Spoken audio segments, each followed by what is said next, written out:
open space, the final frontier. These are the explorations of scientists, sociologists, and AI technologists at Maynooth University. Our mission: to create autonomous drones, air traffic flight management, and seek out new solutions for our civilization. To boldly go where no drone has gone before. Experienced knowledge set free at our open days, November 23rd and 24th. Maynooth University. No bounds.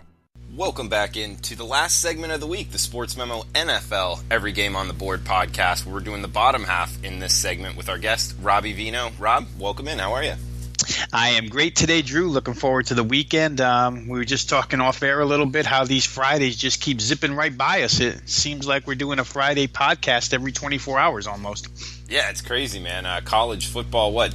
You said 90 teams season ends next week, so it's already coming to an end as far as the regular season goes. You got to play up on sportsmemo.com going tonight. We're talking Friday night action. Typing in Friday 9 as a coupon code, you can get it for just $9. And Robbie has been really good on his best bets.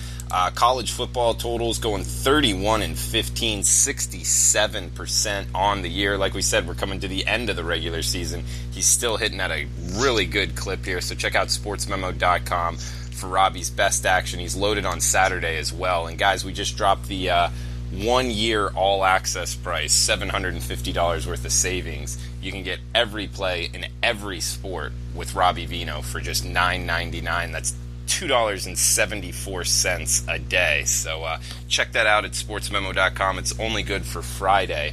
But yeah, Robbie, let's get into these games. We got every game on the board. NFL to finish it up for the week of podcast. 463-464 Houston at Washington. Looks like the Texans laying 3 on the highway, 42 the total, Robbie. Yeah, good spot for the Texans as far as health and rest is concerned, Drew. They get the bye week last week. You know, they headed into the bye week red hot, 6-0 straight up, 4-1-1 against the spread.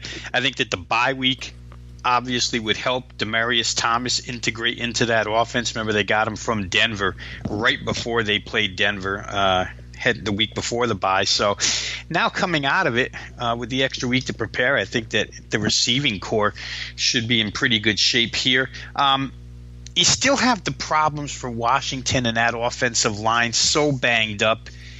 They win last week. I know there was a pretty big push on Tampa, partly due to the Washington offensive line injuries. Didn't work out. Washington wins 16-3. But the Redskins offensive line against the Houston pass rush, this could be a significant problem for the Redskins in this game. J.J. Watt, Clowney, and company should get to the quarterback here. Alex Smith mobile, but I think there'll be pressure applied. Washington really needs to get some kind of ground game going in this one. Their defense was absolutely torched last week. We just talked about how they won 16-3. But they gave up 501 total yards. Somehow Tampa Bay, I mean, I saw a couple of tidbits on how that's the first time ever anybody's gone over 500 yards and only scored 3 points. Absolutely amazing. But if Washington puts up that kind of defensive effort this week, they're going to be in some big trouble. We're looking at Houston here only laying 3 points. Obviously that Washington win against Tampa, Drew, could be considered fraudulent in some instances. So I think that Houston's probably the right side here. I think you could lay the 3. Obviously, the road's not going to affect them.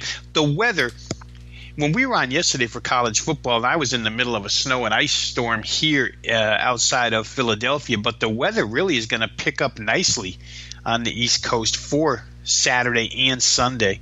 So no real problems there. Houston outdoors in Washington in November might be a problem if the weather was bad, but it's not going to be. So to me, the Texans look like the good side here. Robbie, we got 465-466 Tampa Bay at the New York Giants, 52.5 the total, with the Giants laying 1.5 at home.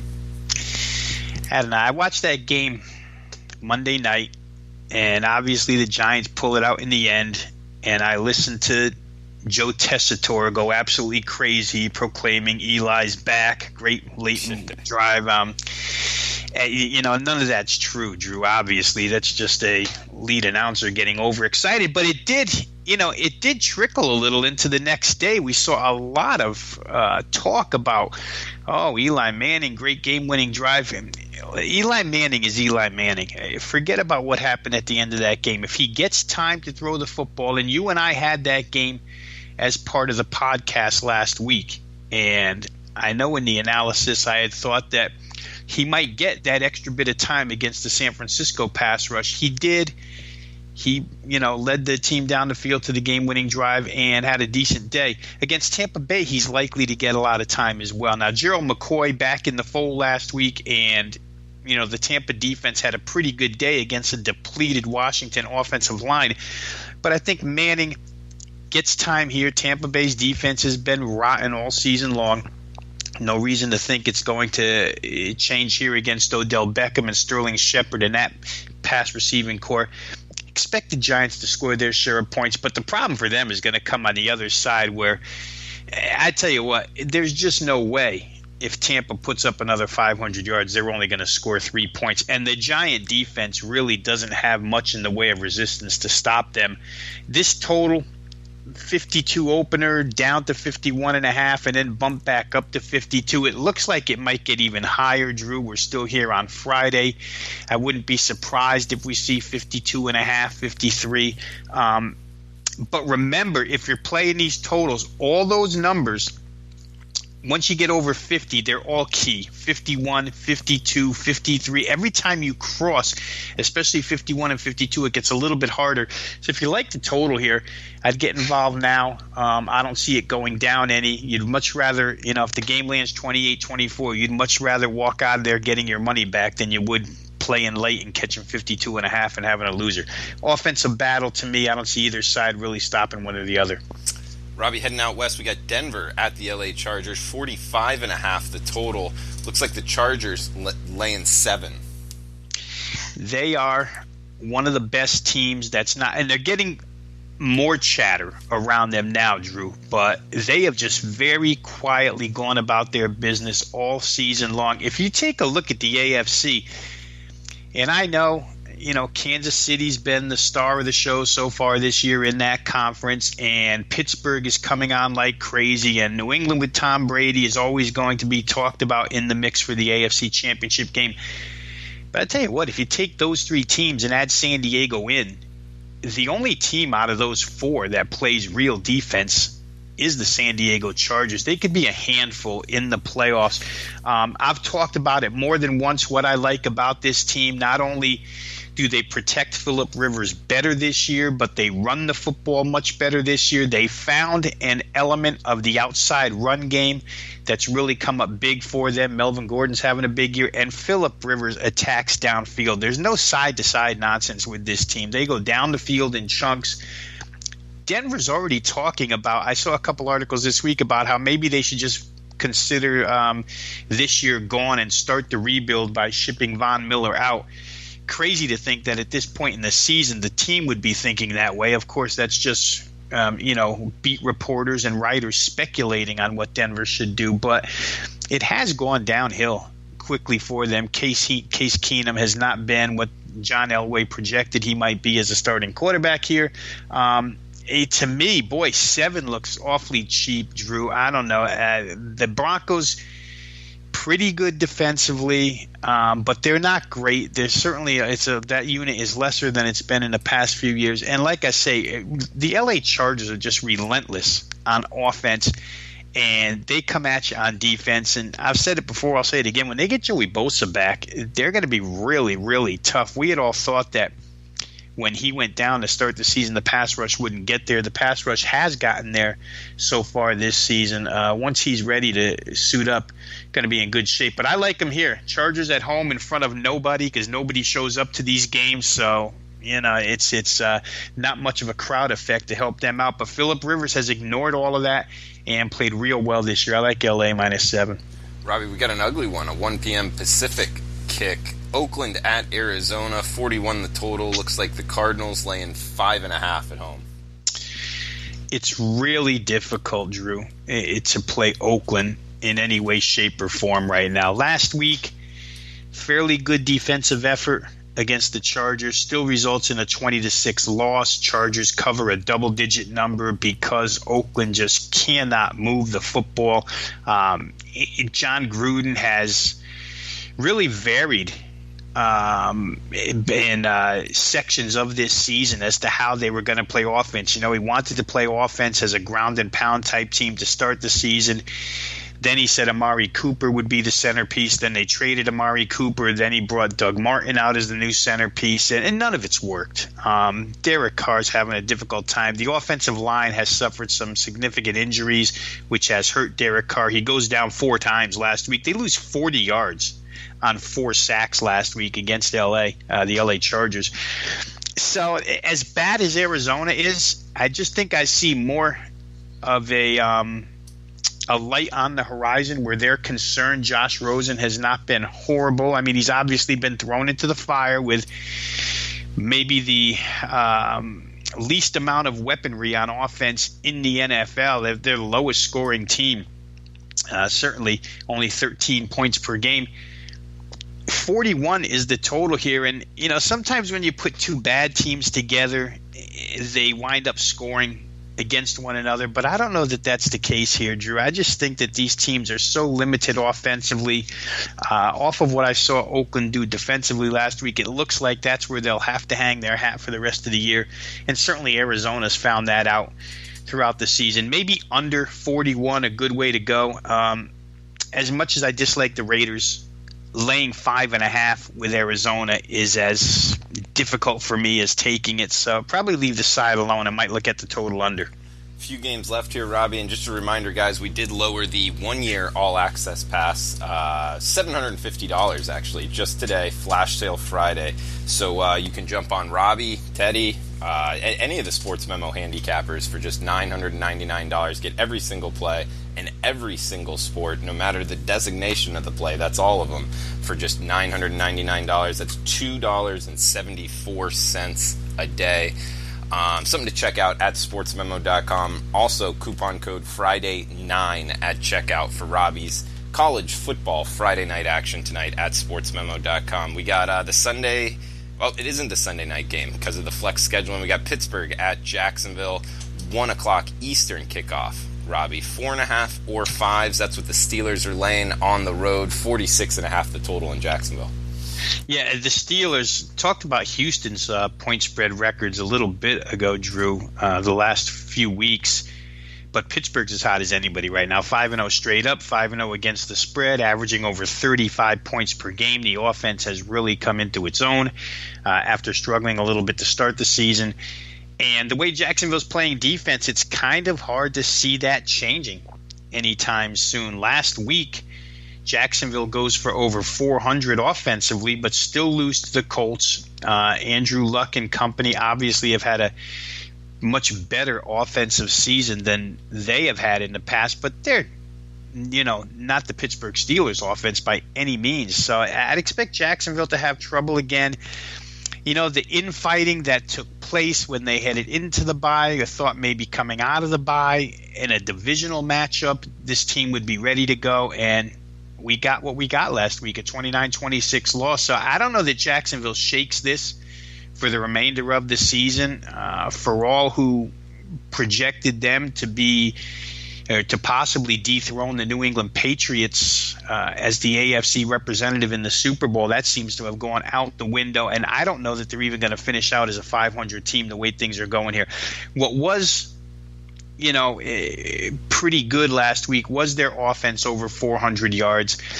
Pittsburgh's played better defense but can still be attacked. When I look at Pittsburgh games, Drew, I always look from a totals perspective at the total over.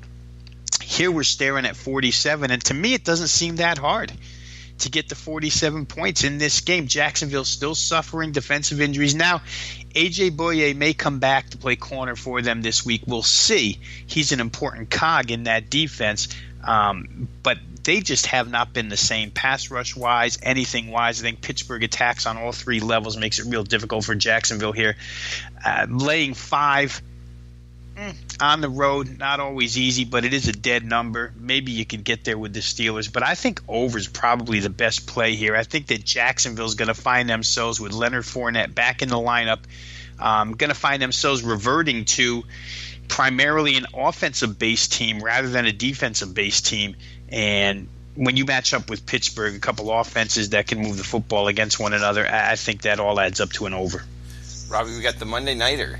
475-476 Kansas City at the LA Rams, I believe, in Los Angeles due to Mexico City, I guess, not working out. 63 the total, 3.5. Yeah, pretty much across the board. All the threes are gone. It is 3.5. LA Rams laying at home. What's your view on the Monday Nighter, Robbie? Well, it probably helps the Rams for sure. And now I just got finished saying, and we talked about this last week, when the Rams played Green Bay, their last home game, we saw that they played Seattle home last week as well, but there's not a heck of a lot of Rams support there. But still better for them to be on their home field and neutral in Mexico City. The defense has gone by the wayside. These two teams really look like mirror images of one another at this point in time, Drew. A lot of offense, little on the defensive side, even though LA went and signed so many big names. Has not panned out, whether it be pass rush, whether it be covering receivers. Just have issues all over the place. Two of the best offensive minds in NFL football. And you have a total of 63, which I believe, I don't have records going back that far, but I believe I heard that it is the highest NFL game total in the history of the NFL, so I have to go back and look at that. But it's all justified. 63 in this game, certainly justified. You would have to go 31 gets you to 62, and these two teams really don't have a lot of trouble getting to 31, but I have a lot of trouble playing over 63 in an NFL game for sure. Whether it be between two potent offenses like these or not, there's not a lot of familiarity between these two, which would suggest that they can kind of have their way on offense. The one person that may be able to help out a little bit here would be Rams corner Marcus Peters, who played for the Chiefs and does know the personnel somewhat. I'd give the Rams a hair bit of an edge here, but betting against Patrick Mahomes, home or road, has not been a good deal at all so far this season. Like I said, it's a high-scoring game, but real difficult for me to get to over 64. I'll have to continue looking at that one, Drew, to see if I can find something as far as a side play is concerned, because I don't think I'll be involved in that total. Yeah, you bring up Patrick Mahomes. What Kansas City's, depending what number you're recording it at, 8-2 ATS compared to the Rams, just 4-5 ATS. Both teams 9-1. Straight up. Robbie, I got a conspiracy theory I'd like to get your opinion on. Sure. Into this? Yeah, absolutely. All right. So Kansas City, LA Rams, supposed to play in Mexico City. But when they planned this, I'm sure the NFL did not think Kansas City and the LA Rams would be both 9-1 and the premier, game for this week in the NFL. And of course, the field isn't up to snuff of NFL standards. However, how much do you think it matters, money, location, eyeballs, whatever you want to put it at, that it's two 9-1 teams, the two big marquee teams now in the NFL, and they wanted to bring it back into the United States, put it at a home field for whatever reason? Do you think that they just kind of came up with the turf isn't good enough, and this could be a conspiracy theory worth looking into? Boy, I'm not sure, because I have a theory of my own. When the NFL plays these games outside of the country, that they've been so desperate for so long to try and put a team outside of the States, that when they go there, whether it be London, whether it be Mexico City, that they really like to put on a show for the fans to try and sell the game. For that reason, for the most part, I look immediately at the over in those games, thinking, through that line of thinking, it would be put on a show, score some points. And it has. I don't have exact numbers in front of me, but I know for myself it's come up good far more often than not. To have that game in Mexico City with your two best teams with a fireworks show display guaranteed, you would think they would want to have it there. Whether or not the field was good enough, I'm not sure. Apparently, they used that field for a lot of other things aside from, let alone an NFL football game. So maybe it was torn up. But I think if they had their chance, Drew, I think they wouldn't mind having that game in Mexico City. But here back in LA, I'm sure as far as these two teams go, it's better for them. I know these teams don't like to travel outside of the country. It wrecks their schedule. They're so regimented. We'll see how it goes, but I would probably say that if they had their way, they probably would have rather had it in Mexico City, I think. All right, so that puts an axe into my conspiracy theory then. There's no real reason for them not to want to have it there then. Yeah, I just think that when they go overseas, they want to sell the game. Or when they go out of the country, they want to sell the game to these places. And what better game to sell than Rams-Chiefs? And we're talking, like we said before, a total of 63. You're going to get your fill of fun football. And I think that would be a major attraction to the NFL to have it outside the country where they're, like I say, they've been desperate to put a team outside of the States for a while now. So we'll see how it goes. I don't know. It could be a conspiracy. It could not. But that's my line of thinking on it. And Robbie, what's keeping a team? Why isn't the NFL trying this? A team in London or a team in Mexico City? I mean, what's keeping that from happening?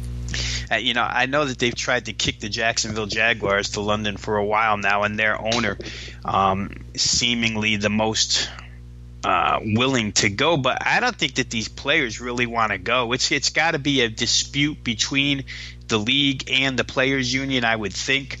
That would be holding it up. We'll see if they can negotiate something like that out. But it's been, to the best of my memory, Drew, it's probably 6 years now that we've seen these London games and this Mexico City game with the NFL trying to sell football outside the country. So I don't know, but I would think that it's probably a dispute between the league and the players union. Like I said before, you read a lot of players' quotes over the last few years, and they do not like packing their luggage and getting on a different time schedule and going to play these London games. So we'll see. I mean, it could happen in the future, but I think there's got to be further discussions between the two sides. Yeah, maybe Mexico City would be better because I get the time travel, that makes it a lot tougher. So maybe Mexico City can be the answer. I'm not sure if it makes as much economic sense. Or maybe the Chargers, try it out for a year, see if it works. If it does, go ahead. If not, oh well, you don't lose too much. But Robbie, send a grounds crew with them, Drew. Send that grounds crew to take care of that field in Mexico City. Yeah, really. I don't know. I got to see some pictures, do a little more research before I jump on this conspiracy theory too much. But Robbie, anything else you want to throw out before we shut this down? You know what? Once again, the way we close every Friday podcast, Drew, just wishing the listeners best of luck this weekend. Hopefully everything we've done here throughout the week helps you or leads you to cashing more tickets than not. It's what we're here for. We're here to try and give you a couple of things that maybe you didn't know heading into the games and try and point you in a direction of winners. So good luck to everybody out there. Have a good weekend. Try and keep pace with everything that's going on. It has got to be 80 college basketball games again tonight. It's just crazy, Drew, to try and handle all of this. But fun time of year. Like I say, good luck to all the listeners. Yeah, NFL, full force, college football as well. Robbie bringing up college basketball. Great time to bet college basketball. So much for the odds makers to do. Can't emphasize that as much. If you like sports betting, looking into college basketball, check out Robbie's plays at sportsmemo.com. Full force in college football. Got the coupon code Friday9 for his play on Friday night for just $9. And guys, Flash Friday sale. We got full 1 year access, every play in every sport from Robbie, Veno, Teddy, any handicapper you want at sportsmemo.com for just $2.74 a day. That will last all day today, Friday at sportsmemo.com. To reiterate what Robbie said, best of luck with your bets, and we'll see you on Monday for the NFL opening line report. Open space, the final frontier. These are the explorations of scientists, sociologists, and AI technologists at Maynooth University. Our mission, to create autonomous drones, air traffic flight management, and seek out new solutions for our civilization. To boldly go where no drone has gone before. Experience knowledge set free at our open days, November 23rd and 24th. Maynooth University. No bounds.